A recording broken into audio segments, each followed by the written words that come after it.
2000 देश में भी दो बड़े बड़े मुद्दे चल रहे हैं। एक वक्फ बिल अमेंडमेंट के विरोध में, एक पहलगाम घटना हुई है।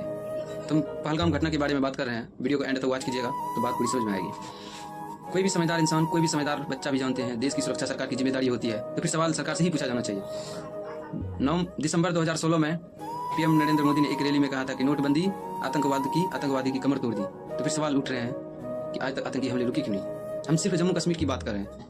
नवंबर 2016 में नागरोटा आर्मी पर अटैक, जुलाई 2017 में अमरनाथ पर अटैक, फरवरी 2018 में संजौन मिलिट्री आर्मी पर अटैक और फरवरी 2019 में पुलवामा अटैक, मार्च 2019 में Jammu bus stand grenade blast army पर अटैक और जून 2019 में स्वंतीपुरा में इंडियन मिलिट्री आर्मी पर अटैक और 2023 में पूछ रजौरी अटैक और 2024 में रियासी अटैक और 2025 में पहलगाम अटैक।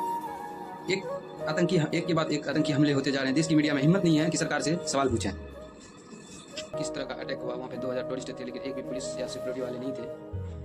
एक मामूली सी जगह पे पुलिस या सिक्योरिटी वाले होते हैं। आइए हम उस घटना से आप लोग सीमा पार से आए आतंकवादियों ने पहलगाम को कैसे लहूलुहान किया था, कैसे निहत्थे पर्यटकों को गोलियों से भूना गया था, इसकी एक तस्वीर खून खौलाने वाली है। देखिए, हम खून खौलाने वाली कह रहे हैं तो इसका मतलब ये नहीं है कि ये तस्वीरें जो है आपको डरा देंगी, लेकिन ये तस्वीरें आपको सच्चाई जरूर बताएंगी। 6 अप्रैल करीब 2 बजे एक पर्यटक रोपवे राइडिंग का लुत्फ ले रहा था। नीचे पहलगाम गोलियों की आवाज से गूंज रहा था। शख्स के मोबाइल का कैमरा ऑन था। नीचे लोग जान बचाकर भाग रहे थे। तभी एक शख्स को गोली लगती, वो जमीन पर गिर पड़ता। सीमा पार से आए मुट्ठी भर आतंकी खून की होली खेल रहे थे। चुन चुनकर बेगुनाह पर्यटकों को टारगेट बना रहे थे। देखिए कैसे निहत्थे पर्यटकों का सीना गोलियों से। इसमें पाकिस्तान का हाथ है, इसमें कोई शक की बात नहीं है। लेकिन पाकिस्तान को किस तरह से मुंह तोड़ जवाब दे रहे हैं, हम 2 हफ्ते से सुन रहे हैं। अभी तक देगा कि नहीं देगा दिख तो नहीं रहा है, लेकिन जो अंदर के लोग जिम्मेदार और लापरवाही, उनको तो अभी तक आइडेंटिफाई कर ही लिया होगा। समझ में नहीं आ रहा गृह मंत्री अमित शाह और पीएम नरेंद्र मोदी आखिर किसको बचाने के चक्कर में कोशिश में है। रिकॉन्सिबिलिटी गृह मंत्री अमित शाह और पीएम नरेंद्र मोदी, ये दोनों की जिम्मेदारी होती है। जब इस तरह की घटना होती है देश में, नेशनल सिक्योरिटी एडवाइजर होते हैं इस घटना की छानबीन के लिए। पुलवामा अटैक हुआ, अभी तक उस मामले की सही ढंग से जांच पड़ताल अपने मुंह से जवाब नहीं दे पाए भारतीय सरकार। और पहलगाम अटैक हुआ है, इस पर भी उम्मीद है शायद बात को ऐसे ही दबा दिया जाए।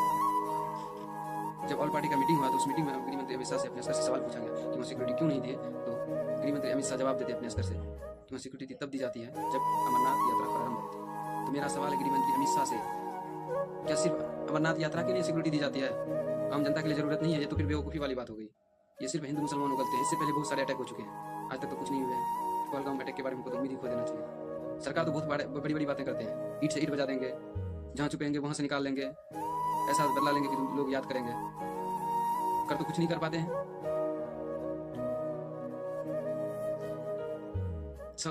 पीएम नरेंद्र मोदी सऊदी अरब से लौटे, हम लोग सोच रहे थे कि इतनी बड़ी हादसा हुई, उसका दायित्व बनता है कि मरीजों से मिले, उस घटना स्थल की जांच करे, जाए वहाँ पे, लेकिन नहीं। नरेंद्र मोदी डायरेक्ट बिहार आए उस इलेक्शन में। सिर्फ उनको इलेक्शन की परवाह है और किसी चीज़ की परवाह नहीं है।